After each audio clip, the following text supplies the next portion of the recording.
Chers amis, bonjour à tous. Nous espérons que cette épreuve du confinement touchera bientôt à sa fin.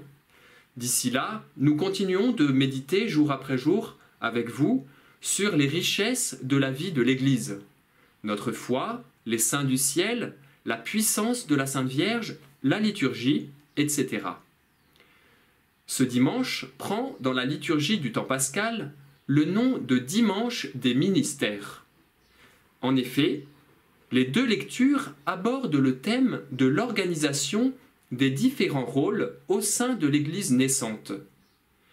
Elles sont pour nous l'occasion de rappeler, méditer et approfondir des notions importantes de la vie liturgique de l'Église.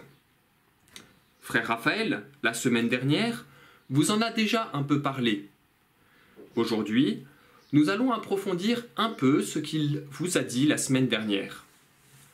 Tout d'abord, dans un passage tiré des Actes des Apôtres, saint Luc, qui écrit, rapporte comment les apôtres s'aperçurent, sous une inspiration de l'Esprit Saint, de la nécessité de consacrer des hommes spécialement pour l'accomplissement de certains services au sein de la communauté.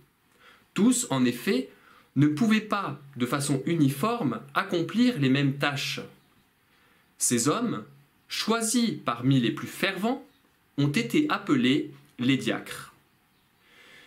Aujourd'hui, le ministère du diacre, que celui-ci soit un homme marié, un homme célibataire, un religieux ou un futur prêtre, son ministère donc est souvent mal compris.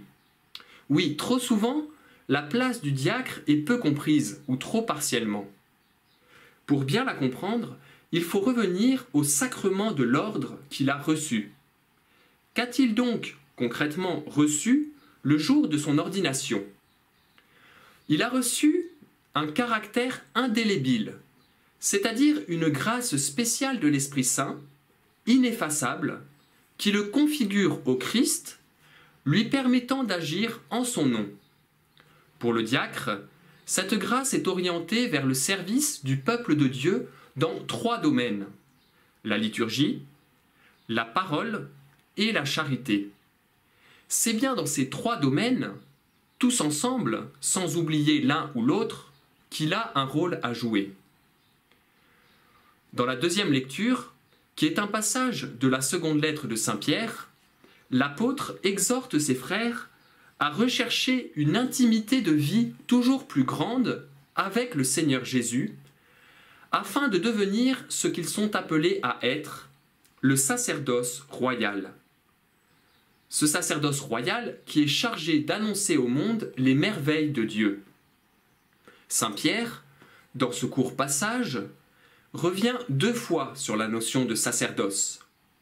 S'il insiste, c'est que ce mot a une grande importance. Ce mot et le sens qu'il recouvre. Que veut-il dire? Peut-être peut-on penser qu'il veut dire que nous sommes tous prêtres, et donc qu'il n'y a pas de différence entre aucun des fidèles. Cette façon de penser pourra paraître bien étrange à certains d'entre vous, mais à d'autres, elle pourra sembler familière, comme déjà entendue. En fait, pour bien comprendre le sens des paroles de l'apôtre, il faut les lire à la lumière de l'ensemble du Nouveau Testament et avec l'appui de la sagesse de l'Église, qui, depuis 2000 ans, n'a jamais cessé de réfléchir sur cette question. Avant d'aller plus loin, je tiens à préciser, pour ceux qui peut-être pourraient en douter, que cette question a bien sa place dans la rubrique liturgique de notre quart d'heure familial. En effet, le sacerdoce est au cœur de la liturgie, car il nous relie, d'une façon très forte, à Jésus lui-même, en particulier pendant la messe. Pour les enfants, tout cela peut paraître un peu compliqué, mais vous verrez en grandissant combien ces quelques petites choses que vous avez pu saisir au vol sont importantes pour la vie de l'Église et son authentique fidélité à Jésus. Le mot sacerdoce désigne la consécration reçue par un homme pour agir comme médiateur entre Dieu et les autres hommes au moyen de l'offrande de sacrifice. ceux qui ont reçu le sacerdoce sont appelés les prêtres. En fait, c'est Jésus qui est le seul vrai prêtre. Lui seul a offert le sacrifice parfait et unique qui nous fait passer de la mort à la vie, son sacrifice de la croix. Il y avait déjà des prêtres dans l'Ancien Testament. Ces prêtres vivaient une préfiguration du sacerdoce du Christ, c'est-à-dire un sacerdoce très imparfait, illustrant bien faiblement cette grandiose réalité à venir. Les prêtres de nos paroisses ou de nos communautés religieuses sont, quant à eux, des ministres, c'est-à-dire des serviteurs, de l'unique prêtre qu'est Jésus. Alors, qu'en est-il des laïcs, c'est-à-dire de la majorité d'entre vous? La question se pose, car les laïcs participent effectivement à la fonction sacerdotale du Christ, à sa fonction de prêtre. Comment? Eh bien, comme frère Raphaël vous l'a dit la semaine dernière, tout laïc, quel que soit son âge, lorsqu'il vit les joies ou épreuves du quotidien, au sein de sa famille, dans son travail, ses loisirs, sa vie de prière ou dans tout autre domaine, tout laïc peut en faire une offrande spirituelle agréable à Dieu. En joignant à la messe la somme de ces petits sacrifices, ces petites offrandes, à l'offrande de Jésus sur la croix, il se rend agréable à Dieu le Père et devient ainsi médiateur auprès de lui pour tous les hommes, ce qui est bien, dans un certain sens, être prêtre. C'est par la volonté de Dieu que cela est possible, et uniquement. Il nous donne la grâce de faire de nos pauvres offrandes des offrandes de valeur.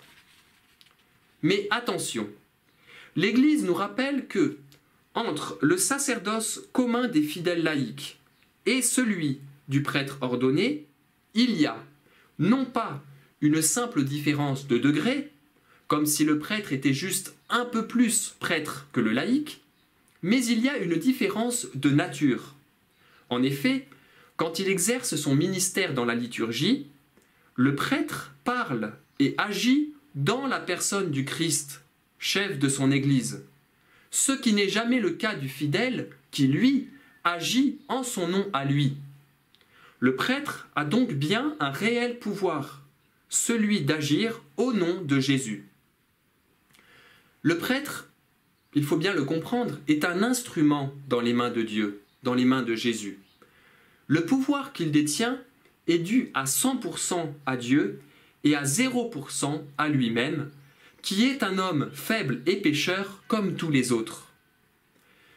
Ceci peut nous aider à comprendre que être prêtre, c'est très beau, mais ce n'est pas une promotion, comme on parle d'une promotion à un poste supérieur dans une entreprise, par exemple. Au contraire, être prêtre, c'est être serviteur. Dans l'Évangile, nous entendrons cette parole bien connue de Jésus, « Moi, je suis le chemin, la vérité et la vie. Personne ne va vers le Père sans passer par moi. » Les prêtres et les diacres sont là pour nous, grâce à Dieu, pour nous aider à avancer toujours plus loin sur ce chemin. En ce mois de Marie, confions-lui les prêtres et les diacres de nos paroisses et de nos communautés. Ils ont besoin de nos prières pour ne pas faiblir dans leur belle et grande mission. Au nom du Père et du Fils et du Saint-Esprit. Amen. Je vous salue, Marie comblée de grâce, le Seigneur est avec vous. Vous êtes bénie entre toutes les femmes, et Jésus, votre enfant, est béni. Sainte Marie, Mère de Dieu, priez pour nous, pauvres pécheurs, maintenant et à l'heure